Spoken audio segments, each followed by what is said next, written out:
આજે રાજ્યના 9 જિલ્લાઓમાં અંગ દઝાડતી ગરમી પડવાની આગાહી। અમદાવાદ, રાજકોટ, સુરત, ગાંધીનગર સહિત 9 જિલ્લાઓમાં ગરમીનું રેડ એલર્ટ।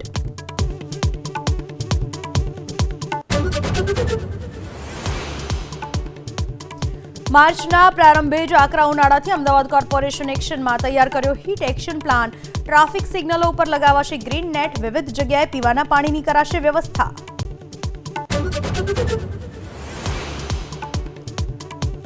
અમદાવાદના ગોતામાં સરકારી પ્લોટ ઉપર સ્ટોલ ઉભા કરી કમાણી કરવાની ભાજપ નેતાઓની પેરવી। ભાજપ હોદ્દેદારની ભલામણથી કાર્યકરોના નામે નજીવા દરે ભાડે લીધો હતો પ્લોટ।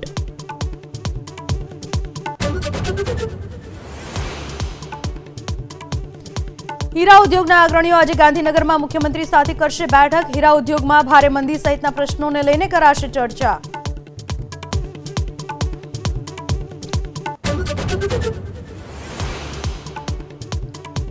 પ્રધાનમંત્રી નરેન્દ્ર મોદી આજથી 2 દિવસના મોરિશિયસના પ્રવાસે।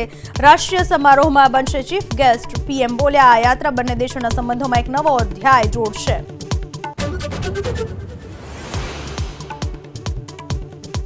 ડાકોરમાં ફાગણી પૂનમના મેળાને લઈને થનગનાટ। મંદિર રંગબેરંગી લાઇટ્સથી ઝળહળી ઉઠ્યું। ડાકોર તરફના માર્ગો જય રણછોડના નાદથી ગુંજી ઉઠ્યા।